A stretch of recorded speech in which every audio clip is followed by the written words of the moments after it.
Sancarn. Hey guys, it's Sancarn again here, bringing you another video, and in this video we're going to have a look at block transmutation. So, due to my last video, you might have noticed I was playing around with piston value number with ID 6, and this is a special block in the game which actually crashes the game as soon as it is powered, right? So this is the block, so if I gave it a redstone update, it would in fact crash the whole game. But I'm not going to do that for the sake of this video.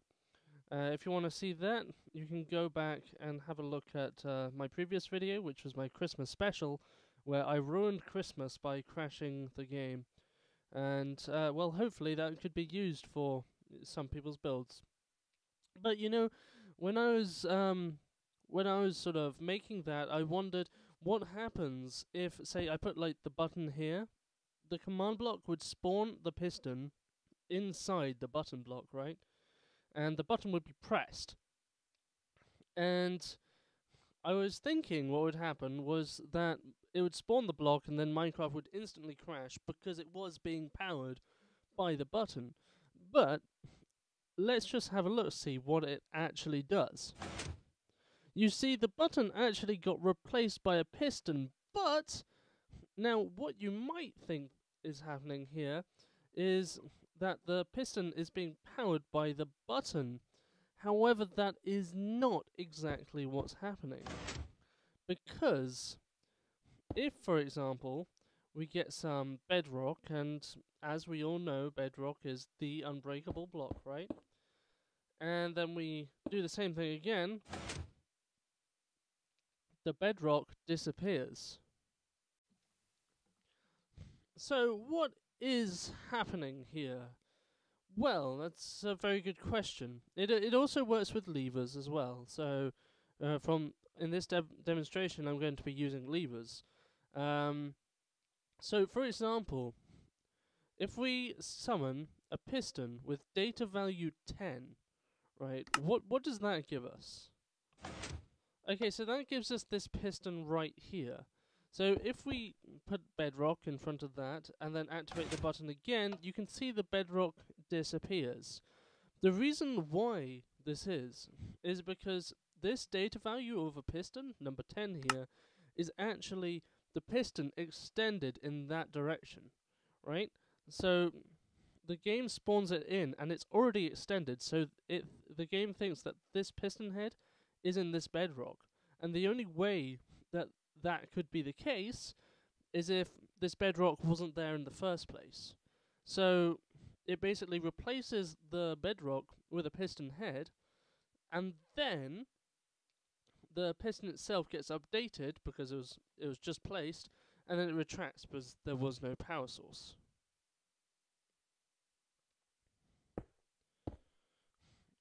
Controversially, what we could do is we could actually power this block right here, and then do the same thing again. It should delete this bedrock block, but stay extended. Oh, but no! In fact, it doesn't. It turns into this weird block here. But I believe as soon as we turn it off, there you go, the bedrock disappears.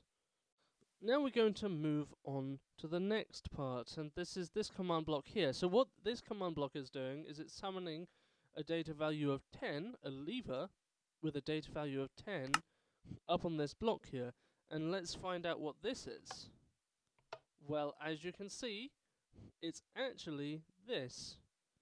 It's a press down lever. So, what is happening when we spawn the piston inside this lever? What actually happens? Well, you can see it produces the extended piston. So what is actually happening here? Well, this is a bug that's been in the game since 2012, but it was kind of fixed in 2012, and it used to work with only redstone torches. And we can actually show this in action, because if we put redstone torch here and a block of bedrock there, spawn a piston in, and it actually faces down the default direction for a piston, and it wasn't extended as well. So this is actually pretty interesting. Now, it doesn't work with torches, but it does work with levers. So what's happening here is the piston here is being spawned in on this location. But for some reason, it's taking the data value of the block that was already in that position and replacing it with its own data value. So although this is just spawning a default piston with no data value, it spawns it onto this section, and then the piston's data value is replaced with this data value right here. The data value of the lever. Now interestingly, even if we set the data value of the piston to a number, let's say 1 or 2 or 3, if we just spawned in 3, it should be facing this direction.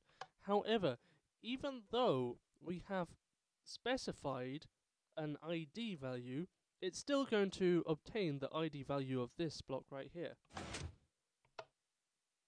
It's pretty interesting, really. So this is a little just automated setup that I made up. Basically, you just place a button, press the button, and then the piston gets deleted.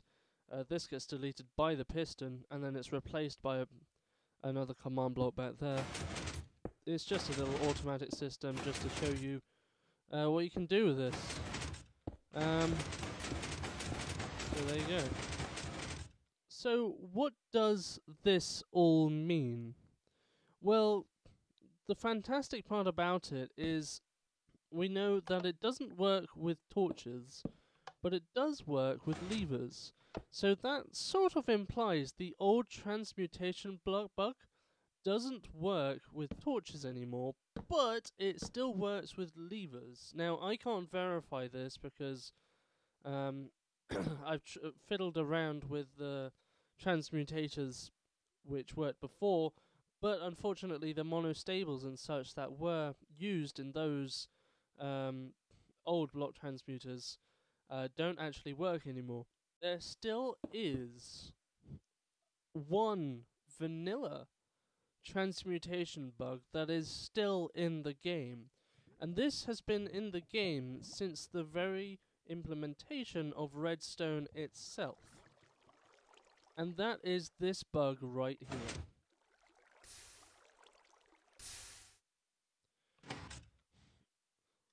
Now, any Minecrafter who's experienced this game for a long period of time will tell you that that shouldn't happen.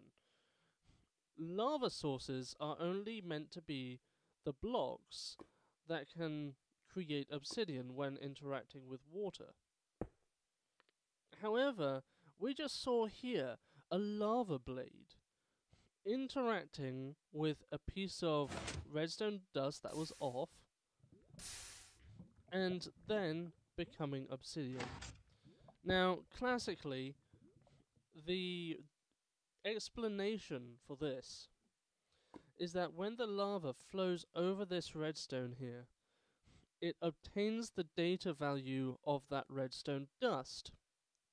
Now, redstone dust, in its off state like this, has data value 0, which just so happens to be the data value of a lava source block. So therefore, what we have here is the lava blade of data value 4 replaces the redstone, and in the same tick, its ID is changed to 0, but at the point where it changes to 0, before the game can even correct it, it is solidified by this water block right here. And that means it turns into obsidian.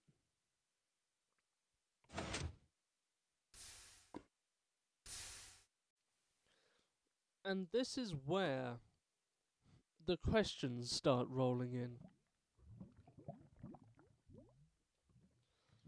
One could ask, What happens when the lava of data value 4 interacts with the redstone, and in the same game tick, it is then sucked up by this bucket into this dispenser?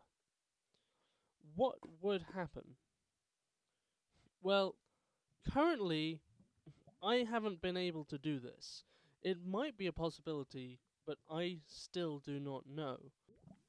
If so, I think it would be a pretty huge contraption, but I would still like to see if anyone could actually come up with this sort of technique of maybe producing lava.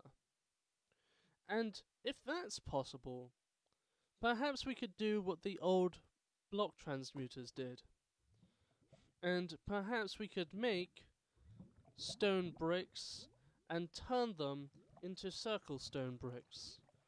Turn wool into any color of wool. That would be great, but I think it starts with this bug and the one I presented to you over there with the command blocks.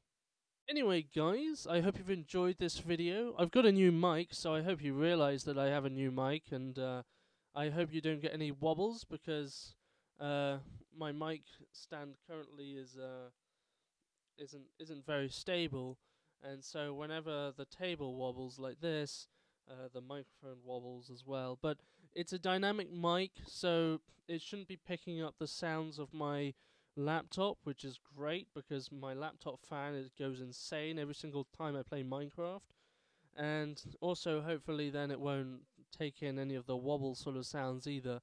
I did think of getting a condenser mic, but then I'd have to use noise reduction, and I always find that noise reduction makes my voice sound less natural and less sharp. So I decided to go with the dynamic mic in the end, and so far it's been working out great. I hope you guys see the difference of quality in my voice. And well, that's it for today, guys, and I'll see you again in the next video.